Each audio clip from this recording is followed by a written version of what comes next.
Timnas Indonesia resmi mengakhiri perjalanan mereka di Piala Asia 2023. Seperti yang diketahui, laju Timnas Indonesia di Piala Asia 2023 telah terhenti di babak 16 besar. Walau begitu, perjuangan para pemain dan pelatih patut kita apresiasi.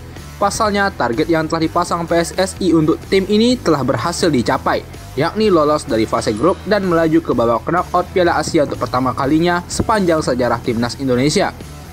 Kami akan kembali mengulas perjalanan Timnas Indonesia di ajang Piala Asia tahun ini. Namun sebelum itu jangan lupa buat like serta subscribe channel Bung Bil supaya kalian tak ketinggalan berita-berita menarik seputar sepak bola Indonesia dan mancanegara. Memulai perjuangan untuk meraih tiket Piala Asia dari babak playoff kualifikasi, Timnas Indonesia berhasil meraih tiket ke Piala Asia 2023 untuk pertama kalinya sejak terakhir bermain pada 2007 atau sekitar 17 tahun yang lalu saat mereka menjadi tuan rumah. Skuad Garuda mampu meraih tiket tersebut usai mengalahkan Kuwait dan Nepal serta kalah tipis dari Yordania, membuat Indonesia menempati peringkat kedua terbaik di kualifikasi dan berhak melaju ke Qatar 2023. Dalam pengundian Piala Asia, Timnas Indonesia yang berada di pot keempat sebagai tim dengan peringkat FIFA terendah yang mampu lolos ke Piala Asia dihadapkan pada grup yang berat, di mana skuad Garuda tergabung ke dalam grup D berisi Vietnam, Irak, dan Jepang. Dua tim raksasa Asia dan satu tim terkuat ASEAN mengepung langkah Indonesia dalam kampanye mereka di Piala Asia 2023 nanti. Target yang diberikan Erick Thohir selaku ketua PSSI sudah jelas, yakni lolos dari babak grup. Tentunya, Sintayong dan staf pelatih mempersiapkan tim dengan melakukan rangkaian FIFA Matchday dalam meningkatkan peringkat FIFA Indonesia, seperti melawan Korakau, Burundi, Turkmenistan, Palestina hingga tim terkuat dunia, Argentina. Tak hanya rangkaian FIFA Matchday, skuad Garuda juga digembleng dalam pemusatan latihan yang dilaksanakan H-30 hari sebelum Piala Asia dimulai. Skuad berserta rombongan berangkat ke Antalya, Turki untuk mematangkan fisik dan strategi di sana. Sebelum perhelatan Piala Asia dimulai, Timnas Indonesia menjadi tim yang paling muda di Piala Asia 2023 dengan rata-rata skuad diisi oleh pemain berumur 24,3 tahun. Hal tersebut membuat dua YouTuber Amerika Serikat dengan channel The Give and Go meremehkan kiprah skuad Garuda. Dua YouTuber yang dikenal sebagai pengamat sepak bola dari luar juga, yang diketahui bernama Edward Reynoso dan Soltero itu bahkan menyebut Timnas Indonesia sebagai tim terburuk di Piala Asia kali ini. Selain itu, YouTuber tersebut melabeli Timnas Indonesia sebagai anak-anak yang masih tiktokan karena terkejut dengan fakta usia punggawa Garuda. Mereka juga menyinggung tentang peringkat Indonesia yang menjadi tim kedua terbawah dalam ranking FIFA di turnamen terakbar benua kuning itu. Tak hanya pengamat dari luar negeri, Timnas Indonesia juga mendapatkan kritikan dari pengamat sepak bola lokal, terkhususnya buat pelatih Sintayong yang dinilai sudah gagal menukangi Timnas Indonesia sebab belum ada prestasi yang berhasil diraih berupa trofi juara. Bung Towel, salah satu yang mengkritisi STY, menilai bahwa skuad Timnas Indonesia bakal sulit buat lolos dari fase grup Piala Asia sebab hasil yang tak meyakinkan Garuda saat melakoni kualifikasi Piala Dunia menghadapi Irak dan Filipina November lalu. Dirinya juga menilai bahwa STY sudah banyak diberikan fasilitas yang mumpuni dari PSSI hingga program naturalisasi keturunan yang gencar dilakukan. Akan tetapi, hal itu disorot sebagai sebuah kemunduran tim nasional di bawah kepemimpinannya. Alhasil, Bung Towel menekankan pada PSSI untuk tak segan mencopot jabatan Sintayong dari kursi pelatih timnas jika nantinya target lolos ke babak 16 besar Piala Asia gagal diraih. Tekanan dari berbagai pihak dan juga warganet semakin kencang terhadap tim nasional, tatkala beberapa hasil uji coba yang dilakukan tak memberikan hasil yang baik. Skuad Garuda kalah 2 kali dari Libya dan dibantai oleh Iran. Hal ini membuat publik pesimistis terhadap kiprah Timnas Indonesia di ajang Piala Asia. Nyatanya, Timnas Indonesia mampu menampilkan yang terbaik di ajang Piala Asia kali ini.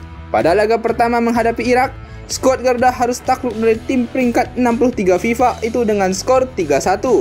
Akan tetapi, Timnas Indonesia dipuji sebab menampilkan permainan yang cukup baik kala membangun serangan mereka. Ini terlihat kala gol Marcelino Ferdinand yang tercipta berkat skema open play mumpuni dari kerjasama tim yang patut diacungi jempol.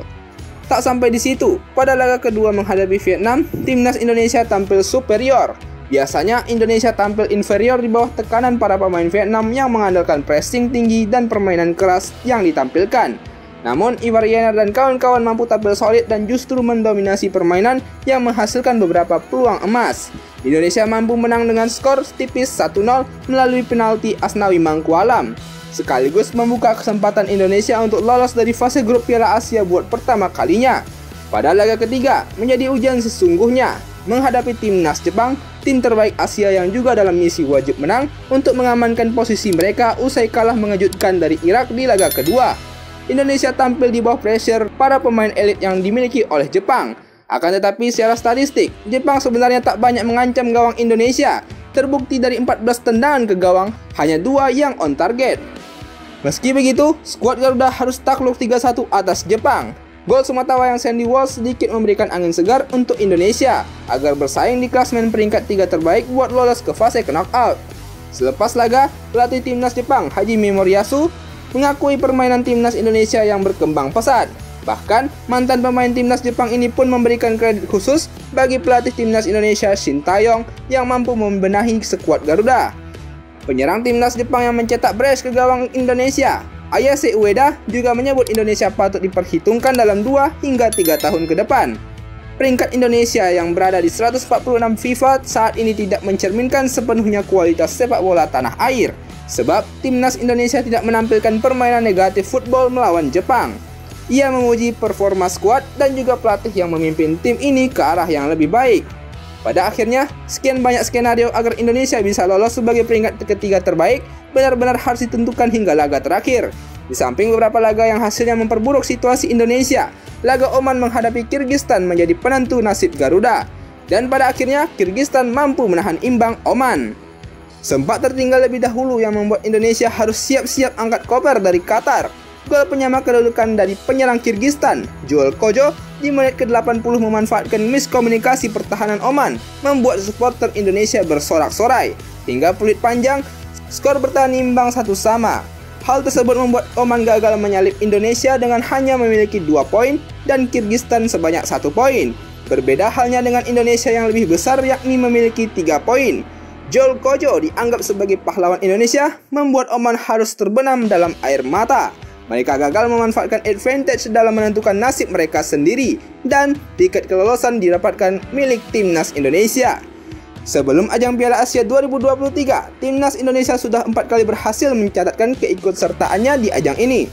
Catatan partisipasi itu terjadi pada edisi Piala Asia 1996, edisi 2000, 2004, dan terakhir 2007. Selama 4 kali mengikuti Piala Asia tersebut, Indonesia belum dapat memberikan prestasi yang membanggakan mengingat Indonesia selalu terhenti di fase grup. Sementara pada keikutsertaan tahun ini, Indonesia lolos ke babak 16 besar dengan predikat peringkat ketiga terbaik di fase penyisihan grup bersama dengan 3 negara lainnya. Indonesia berhasil mematahkan kutukan fase grup, Garuda berhasil meraih fase knockout Piala Asia pertama kalinya.